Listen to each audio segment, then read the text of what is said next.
Welcome back to another episode of the GRA podcast. I'm really excited to be getting into this episode because I'm trying to do a whole different formula. Usually I talk about like 20 to 30 minutes on like one specific topic or discussion or sort of idea. But now I'm trying to slim down the time, the runtime of my podcast episodes and talking about more different things because my subtitle is like comics, movies, TV shows, and life and sports or something along those lines. And I feel like I don't talk about a whole lot of those things in a mixture. I feel like I'm get like really dead set on just talking about movies for a couple weeks. And then I talk about a couple sports, a lot of NBA for a couple weeks, usually when the season starts.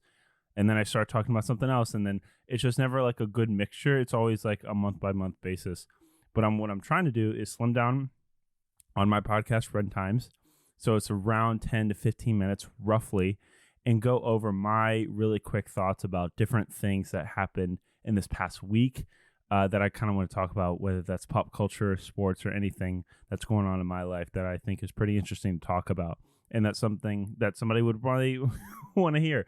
So again, this podcast is not for me to get millions of viewers, millions of listeners. This is simply to be for me to get better at talking in a microphone, talking to nobody, just talking to myself, acting like there's somebody talking, and just get better at something like that. Because this is kind of off of a tangent, but this is what this podcast is for, right? It's just me talking, and I just trying to get better at what I can get better at is talking and having these ideas, having these thoughts, and trying to contextualize them into not just like up in my head or not just something that I can put on a piece of paper and then read to you, is actually like verbalize my ideas and thoughts in a constructive but yet consumable way, because I don't really see a future in radio or talk show or having a podcast or anything like that. I don't see that as my profession in the future, or even the far future, but definitely something I want to get better at, is because I'm trying to get into media. I'm trying to get into different things. If I'm going to try to be better at, media and the digital media age and social media, I better be good at a podcast, because that's where this whole industry is going. So thank you guys for listening, watching, having fun with me talking about podcasting. That's like my spiel at the end of the episode, but I'm trying to start it off at the beginning. Thank you for listening. I know that, my podcast has been kind of weird and I haven't been uploading on YouTube a whole lot, but I'm just trying to focus in on my work and doing different things, and I have a lot of family stuff going on. So I just decided that I want to get back into podcasting and make sure that is a reoccurring thing weekly. What I'm trying to do is I try to get a head start on things. And this is, again, we're not even talking about the things yet. And I know I want to slim down the runtime, but I just want to make sure that these things are said and made sure that these things are being verbalized. That usually I try to get ahead on things, is try to talk about stuff and record this podcast episode like days in advance, so that I can have time to edit it and put it up on Wednesday at noon. A lot of times I'm recording this sort of thing on Monday. And then, a couple things happen, and I kind of want to talk about it, and then I just have to wait for it to next week. I don't really like that. And sometimes I am really late. And a lot of the times, especially these past couple episodes, is me recording it on a Wednesday, like at 10, scrambling to get it edited and then get it up on a Wednesday at noon. So I just don't want that to happen. I'm trying to hit that right in the middle, man, and record it on a Tuesday, probably midday, and then have the rest of the day and tomorrow to make sure that it is edited, and then put it up on Anchor, and then up on Spotify. So thank you guys so much for listening, watching, having fun, and talking about different podcasting things. But today, what I really want to get into is 3 different topics: with Caitlin Clark and college basketball as a whole, X-Men '97. I've been watching that with my girlfriend on Disney Plus, and then Godzilla X Kong, a movie that I just saw this past week. So let's start with Caitlin Clark versus LSU.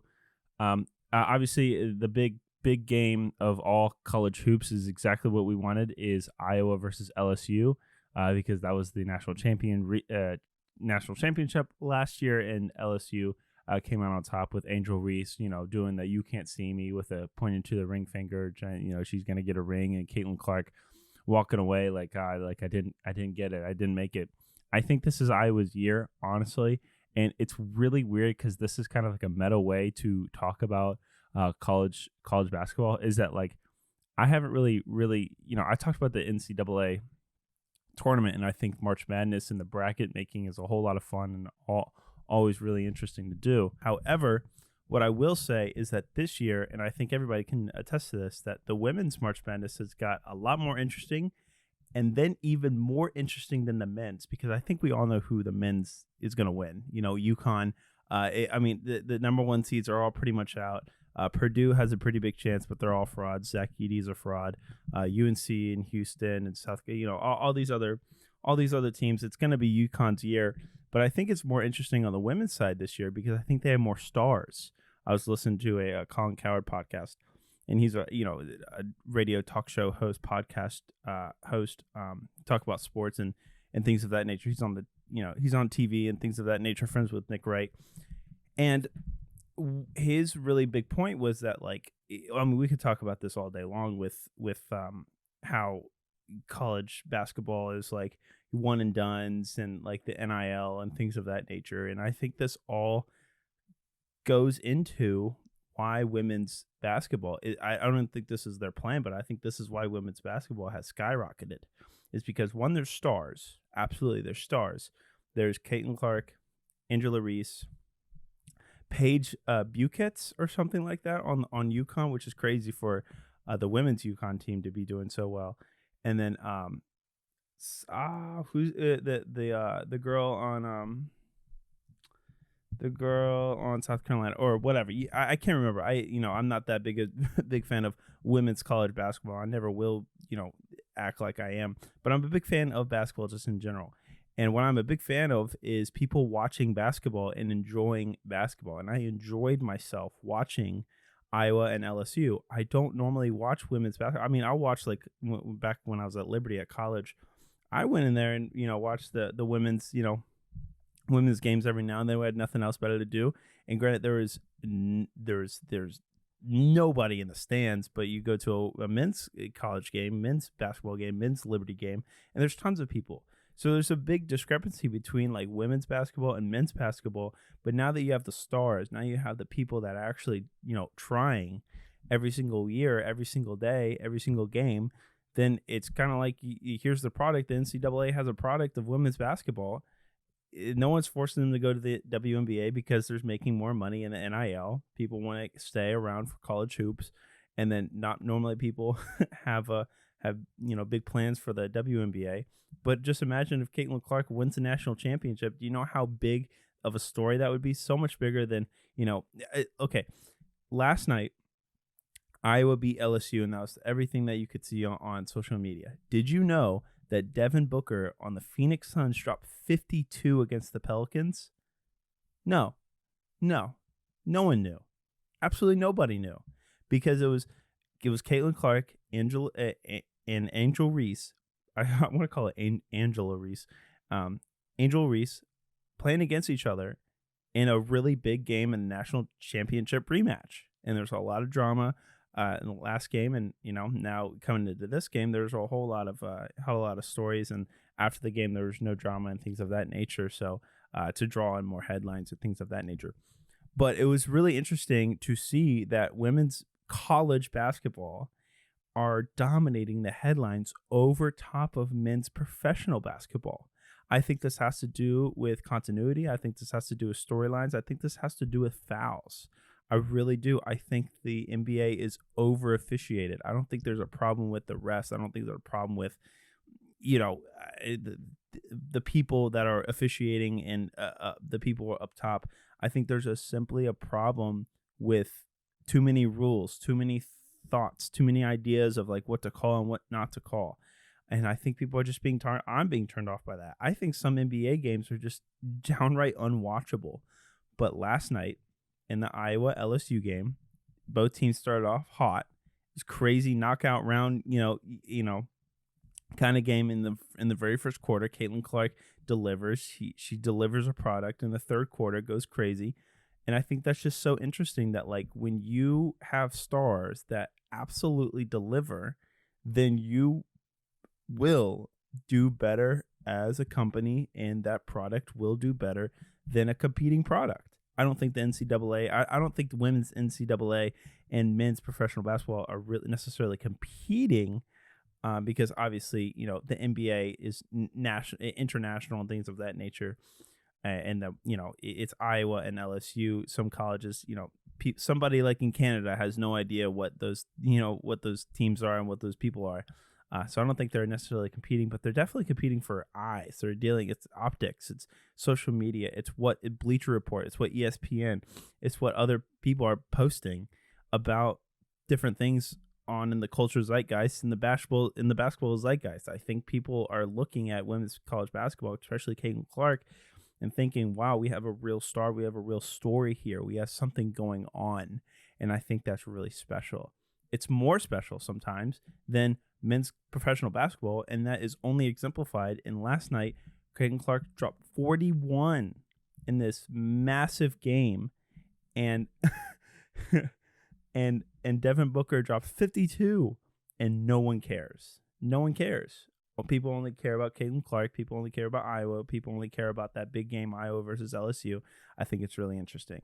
I have a couple more thoughts, but it's just not very like constructed. I'm trying to get better at conversation, but obviously I don't have anybody to talk to. But this is definitely something that I've been working on. The next thing I want to get into is X-Men 97. So X-Men 97 is a animated television show on Disney Plus. It's a continuation of the original 90s X-Men cartoon. It ran for a couple seasons, I think like 5 seasons. And then like now that Disney and Marvel have, got up the Fox, because the purchasing of Fox and things that they have rights to the X-Men characters and things of that nature, they've already exemplified that in their big live action movies. But I think it's really cool that they're bringing back that sort of X-Men. Like, we have more story to tell. We have more storylines to go through. We have more ideas to work through with this X-Men universe, this animated X-Men universe. And there's tons of characters, very colorful cast of characters going on. There's a lot of stuff going on. And there's only in the 3rd episode, because I think it premiered, last week or something like that? I can't remember. And they're in their 3rd episode. They're going on their 4th episode. In fact, this is going to come up on a Wednesday. So on that Wednesday, it will be the 4th episode coming out in the series. And I'm really enjoying it. I think it's one of the better MCU projects, or Marvel Studios products, or Marvel Animation. I don't even know what you want to call it. I think it's one of the better things that they've ever done. The animation is beautiful. The characterizations of different characters is beautiful. It's amazing. Cyclops is... I asked my girlfriend, I watch it with my girlfriend every time that we can get on and watch the show. And I say, who's your favorite? And she says, Cyclops. Cyclops. Are you kidding me? A year ago, 6 months ago, Cyclops was the goofiest character you could ever like. And then now Cyclops is like one of the cooler characters that you can enjoy. And that's simply because of this X-Men 97 show. So I'm really enjoying it. I think in this past episode, like the first 2 episodes were, I always like, good, fun Saturday morning cartoon type of deals and adventures. And I think that's what the first 2 episodes were. And then this past episode is like time travel and Mr. Sinister and clones and things of that nature. So it's kind of like, getting kind of crazy of how all the X-Men universe deals with itself. But I think it's going to be interesting going forward. And then I also want to pivot to Godzilla X Kong, A New Empire. I thought for sure it was A New Empire, but I think the last couple promotional things, it's been The New Empire, which is kind of goofy. Godzilla X Kong, or Godzilla Kong, or whatever. They got to team up and fight Scar King and Shimu. If you have seen the movie, you kind of know what I'm talking about. If you haven't seen the movie, go see it. It's just big action, dumb fun. But what I cannot understand is that there's a clear difference between the Japanese Godzilla and the American Godzilla.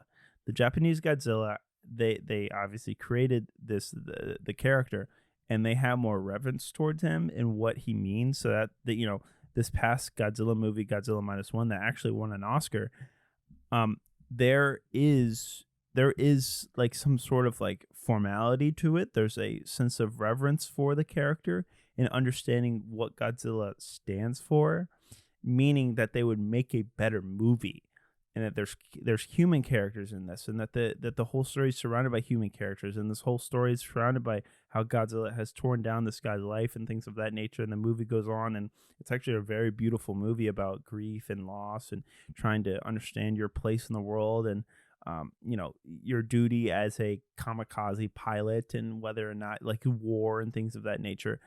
And then you have the American Godzilla, where when the human characters show up, all you can think about is, why are they on the screen? And this is something that I will always, always, always harp on, is that we came here. The main characters, the title of the movie are Godzilla X Kong, Godzilla and Kong. Why are there human characters in these stories? I understand that there is little to zero depth to these characters. I understand that, and I understand that they put little to zero time and effort into creating these characters and creating these characterizations of people and their storylines and how they move the plot along, and really doesn't matter. You could literally just have these animals fight each other. I do not understand why they keep on putting in human characters, and no one's going to listen to this. Nobody at Legendary, nobody at Warner Brothers is going to listen to this.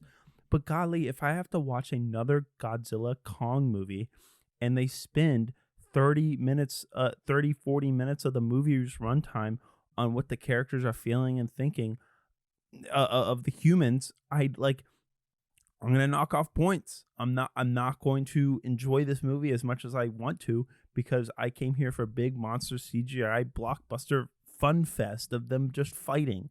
And obviously you get that, but when the time comes, you got to make up for all the stupid human stuff that you have.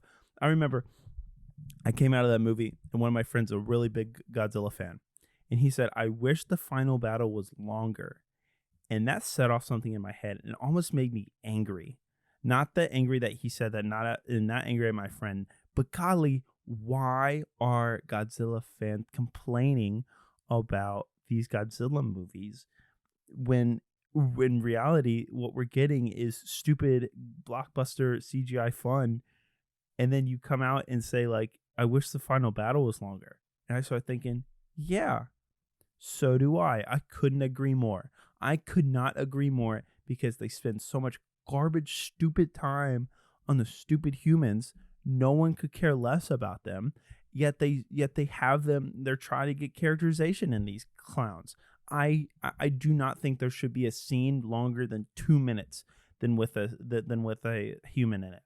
And I know I'm harping on this movie a whole lot. I know I seem angry, and there is a lot of Godzilla and Kong, a lot of Kong in this movie, a lot of King Kong in this movie. But seriously, that's all these movies need to be. That's all these movies need to be. It's just animals barking at each other, growling and shooting laser beams and fighting each other, like in causing mass destruction. Why are there humans? On my letterbox, I'm going to read it to you guys because I think this is important. I don't think I could have summed it up any better than I could have here. So let me find it real quick. Hold on. I'm going to find it here. Yep, here it is. So I rated it 3 stars, okay? I took away 0.0000001 points every time a human showed up or said a line of dialogue. And I don't know if I did the math right, but I gave it 3 stars out of 5 because there were so many times where I was like, dude, I don't know why there's a human on my screen. Did people not, did the company, did the Warner Brothers company not understand that when the previous monster movies came out, we did not want humans on the screen, and then they just keep on putting humans on the screen? I cannot stand how they keep doing this. I think, honest to God, I think the whole movie should be just monsters fighting. I think the whole movie should be monsters communicating via roars and things of that nature. And I think even in the movie, we have like prolonged scenes with just monsters, big monsters, like barking at each other and growling at each other, and we know exactly what they're saying because, we spend enough time with them. We kind of know their characterization, we kind of know their personalities, and we kind of, they infer a lot of things, and with their facial expressions and things of that nature. Like, so they're testing it out. Like, can we actually have prolonged scenes of no humans just saying lines of dialogue to just fill in different things? I think the next movie should be absolutely a slugfest. And I do not want any sort of monarch. I don't want any sort of humans. You could do that in TV show. And in fact, I think they did on Apple TV. But I do not want any sort of humans in these movies. You can have mythological humans like Gia, I think that's her name. She has a special connection to Kong and Godzilla and Mothra and things of that nature. She has a special connection. And there's people like in the old 1950s, 60s movies. Yes, there are humans, but golly, are they just they're just thrown to the wayside because it doesn't matter. They have long scenes of monsters fighting. That's all we want. We do not care about the humans. Stop putting humans in these monster movies. It's called. I saw a thing. This will be my final point. The movie's title is Godzilla X Kong: The New Empire, or whatever it is. But Godzilla and Kong. Godzilla is the first name that you see, and he got 10 minutes of screen time out of a hour and 40-minute movie. 10 minutes. He's the marquee character. He's the marquee. Godzilla, he's the one that started this whole thing. Well, really, King Kong started all of it in 1933. But seriously, what's going on here? 10 minutes of screen time out of what, like a 100-minute movie or something like that?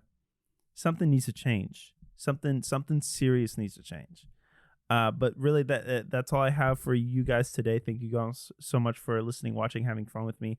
I thank you for rocking with my new kind of schedule. Well, not the same sort of schedule, but I'm trying to make sure that I come out with a podcast episode every Wednesday, and then also my new formula of doing things or talking about different things on each episode, not breaking it up into longer episodes and just exhausting my vocal cords on just something goofy that somebody's not going to listen to. So I appreciate you guys listening, watching, having fun with me, and I'll talk to you guys in the next video or podcast episode. See ya.